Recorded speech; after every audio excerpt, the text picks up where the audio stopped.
Hello, everyone, and welcome. My name is Gwendolyn Reece, and I am the Associate University Librarian and Director of Research, Teaching, and Learning at American University Library.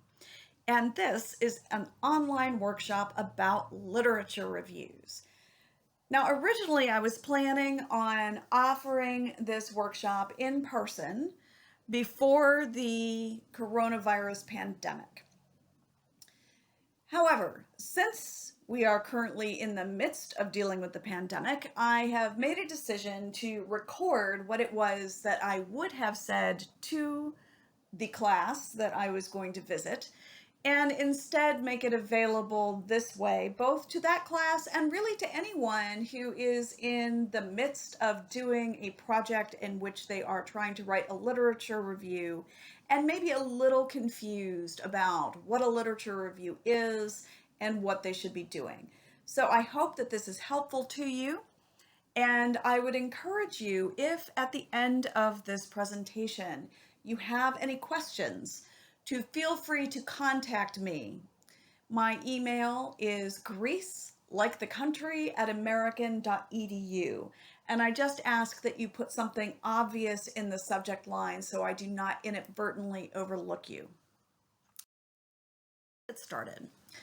So first of all, what is a literature review? A literature review might also be called a review of the state of knowledge, and it is a critical analysis of what has already been written about on a topic by other researchers. Most often, a literature review is a part of a larger project in which it is setting the stage for your original research. However, it can also be a standalone project in which the project itself is to do a critical analysis that reviews the state of knowledge in relation to a particular topic area. If you have been assigned a literature review to write a literature review and it has not been framed as being part of an overall larger project, then what you are doing is a standalone literature review. All literature reviews, though, are defined by a guiding concept. And there are many ways in which this may be structured. A guiding concept could be your research objective if what you are doing is setting the stage for a larger research project. It can be the overall problem that you are discussing. What is the state of knowledge at this very moment in relation to climate change and environmental justice, for example? It can also be your argumentative thesis if you have a particular point of view that you are then trying to demonstrate is correct. But regardless, there is a guiding concept that is behind your literature review. So what is the form of a literature review? As I said, most often it's part of a larger project. In most of the social sciences and in the natural sciences, most research articles have a 5-part structure, and the literature review is one of the sections. So the first section is usually an introduction. The second section then sets the stage by explaining the state of knowledge in which the original research is going to be building on and interacting with. The third is typically a methodology, how it is that you did what you did. The fourth is usually the raw findings. And then the fifth is usually the interpretation of those findings. That would be what you would typically see in the natural sciences and what you would also typically see in quite a number of the social sciences. Literature reviews can also exist in the humanities, although they usually have a little bit different structure in terms of the not necessarily having that 5-part structure. But typically there is some segment in which you would be setting the stage for what it is that you are currently discussing in light of what has been said before, because we all stand on the shoulders of giants. So sometimes, though, a literature review can be a standalone piece, and these are essays that are review articles. And what they do is they set forth the state of knowledge in a particular field. And there are some review journals, such as the Educational Research Review, which is a fabulous journal in which all of the articles are review articles and reviews that are public. There are also reviews, critical reviews that are published in other journals. And these are awesome. They are amazing places to begin your research. And they also provide examples if you are someone who learns by example. So to find literature reviews, go to the main search page in the library and search for, in quotes, review of the literature, which will search that as a phrase, and then put in your topic. So review of the literature in quotation marks and in quotation marks climate change or something along those lines. And that would pull together the review of the literature on the topic of climate change. So then what are the functions of a literature review? And I think sometimes when you are looking at a piece of rhetoric, it is useful to ask yourself, how is it that this thing is supposed to work? What is it that it's supposed to functionally do? So a literature review demonstrates where there is consensus in the field of inquiry and how sure that consensus is. So there is broad, deep consensus that climate change is caused by human activity, for example.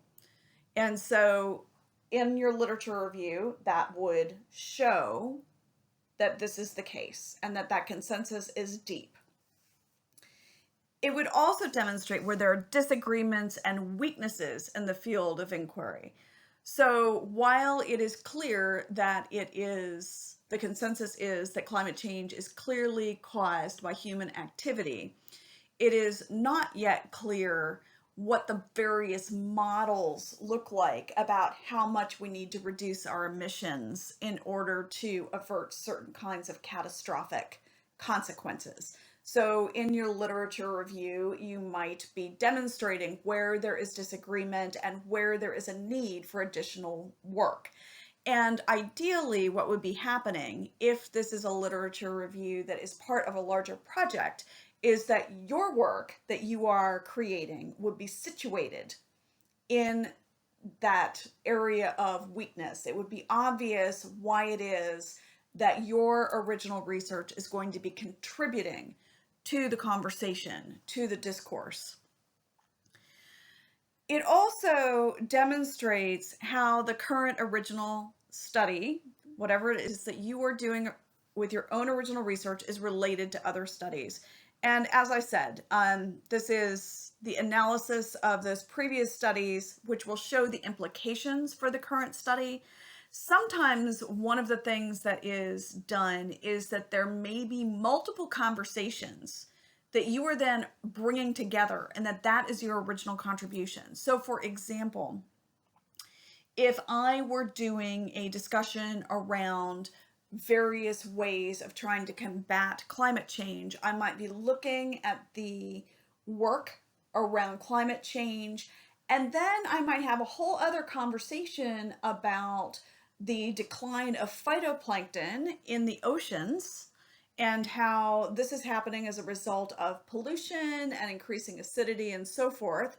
And then I might talk about how phytoplanktons, the conversation around phytoplanktons, they are also one of the great, they produce more oxygen from photosynthesis than all of the forests. So that has some implications then for climate change. And maybe that hadn't been brought together. Those two conversations had not been brought together about what can we do to increase the phytoplankton again, and how might that contribute to trying to address climate change. So in that case, you may be having two very separate conversations in your literature review that in your research you're going to bring together. It also should help you set the theoretical framework for your original research. So if you are doing a project in which you are relying on a particular scholarly lens, that, and I mean lens like through glasses, like you're looking through glasses. And so you're going to create a particular scholarly lens that you're then going to look through those glasses and analyze something in an original way. It should help you set that lens. So, as an example for that, if I were looking at climate change and I'm looking at it from a theory of distributive justice, and I'm relying on the various ethical theories around distributive justice through things like John Rawls, I might be pulling together all of that framework so that someone can understand these various conversations around distributive justice when then you then go to look at the phenomena of trying to counteract climate change and being sure that the costs of that are not unduly carried by the most vulnerable, as an example.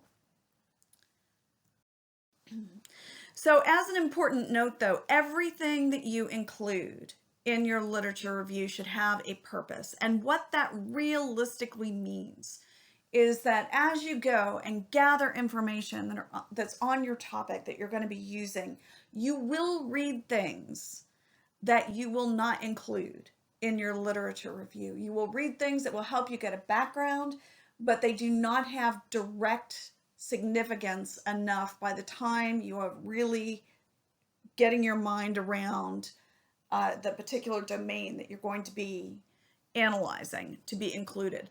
So what you need to do is use what is relevant and what is important. Now, for the structure of a literature review, it should be organized thematically, not chronologically. You don't just go through and list out the articles, the books, whatever, in the order in which they were written or in the order in which you read them. It needs to be organized by theme. And I sometimes find it easier to organize by breaking the literature review up into sections with subheadings so that you're getting at the major ideas. It is not an annotated bibliography, but it is an integrated analytical discussion. So, for example, you cite multiple people at once, multiple studies at once in order to show agreement. So I just made up something here that's real, but I do a lot of research in contemporary pagan studies. So here's a sentence that I might have put into a literature review. Many pagans are reluctant to seek help from mental health professionals for fear of having their sacred experiences pathologized. And there are 3 different studies that talk about this, and they are Christie 2019, Kerner 2014, Reece 2016.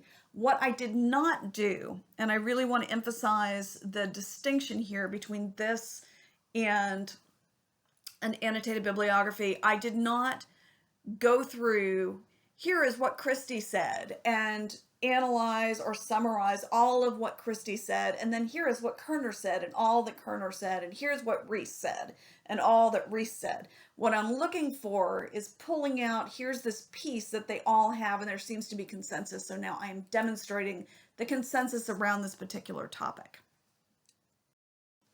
So some key features. A literature review, as I said, is selective. Each item included should have a purpose, and the literature should be focused. It should be critically selective, but not convenient. What you don't do is you don't just choose those things that agree with you and ignore stuff that doesn't.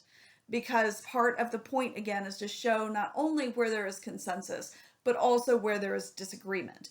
Now, what I can say, though, is just because somebody wrote it, if it doesn't seem to have high quality or impact, that doesn't mean that you have to address it. Like, you don't have to address the one crank out there who is not believing in climate change if their methods are poor and if they don't have, good solid evidence for that. Just because they got it published doesn't necessarily mean that you have to address it. But if it is something that is being cited a lot, or if it's something that has strong methodological integrity, then you don't want to exclude it just because the conclusions are inconvenient for you. So the key players in the conversation should be included. And what I mean by key players is that in almost any discourse and any conversation, and like I said, think about scholarship as a conversation. It's a number of conversations that are happening. There are frequently people who have a lot of weight in the conversations. And that can be that their contribution is so significant that they are used by everyone. It can also be that they're incredibly controversial and that people find themselves responding to them. But the way in which you can usually determine who is essential and a key player in a conversation is that they will show up in many bibliographies. They will be well cited. So as an example, I wrote an article on contemporary paganism as a concealable stigmatized identity. And I do research in contemporary pagan studies, and I knew that conversation very well. But I did not know the conversation around stigmatized identity terribly well. So I began doing research on that topic.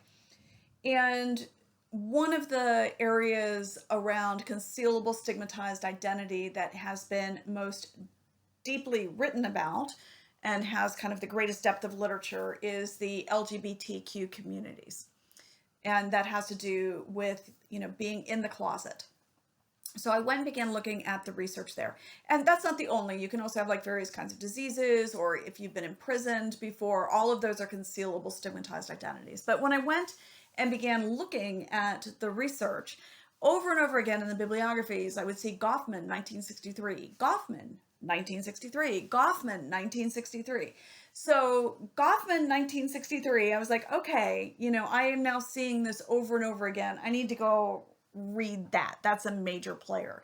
And there is a reason why. His work on stigmatized identity is some of the most philosophically sophisticated and important. And it is at the cornerstone of these kinds of areas of inquiry. So I included Goffman in my literature review.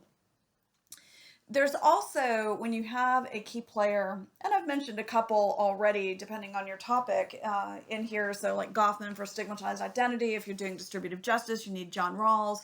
There are some major thinkers. Part of what you're also doing in there is including the key players, but also significant places where other scholars have either built on or corrected the key players, and those should also be covered.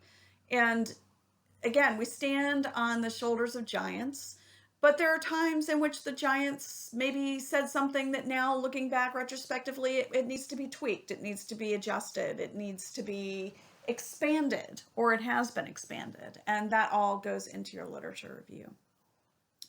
Now, the literature in your review is not just summarized, but it is analyzed, and it is analyzed in relation to your broader project and in the context of other studies.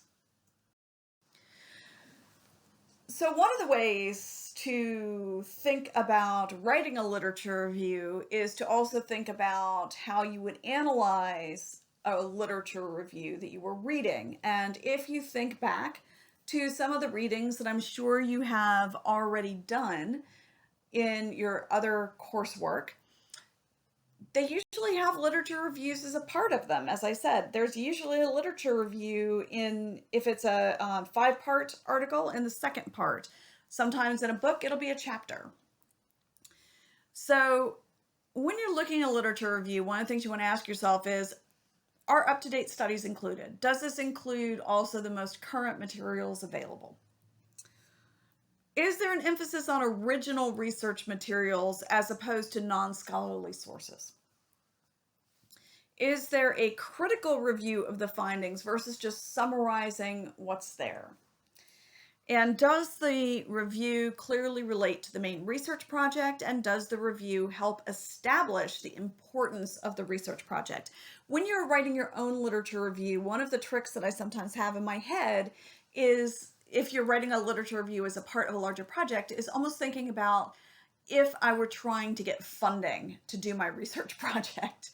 And so, in that, by the end, rhetorically, of reading your literature review, you would want somebody to think, oh, I now understand why it is that Gwendolyn is wanting to do this research. It makes total sense. I have identified the hole and I have demonstrated how my research can plug that hole or bring conversations together in a way that is innovative yet makes sense. So I sometimes have that kind of in the back of my head as a piece of rhetoric to help me understand what it is that I'm doing. And I should also point out, one of the places where sometimes people get a little confused about a critical review of the findings versus just a summary.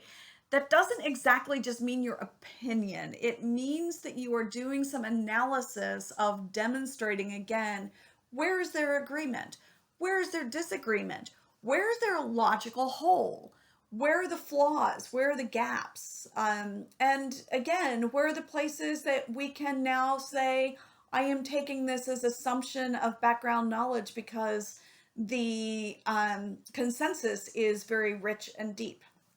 And so I'm not going to be, re-legislating everything. I'm standing from this kind of firm platform in the literature to build on it. So that is essentially what a literature review is and what it is doing. And I know that we have gone through some of the search strategies before. And again, I've made a really big deal out of tracing citations and, using those citation funnels, because that really is how scholars work, is they work back and forth through citations. And then, as I have mentioned, you will always need to look at databases and so forth for the most current literature review, or for the most current literature to be included in your review, because it will not yet have had the chance to end up in anybody else's bibliography. So if you have any questions, feel free to get in contact with me, and I hope that you are all doing well. Thank you.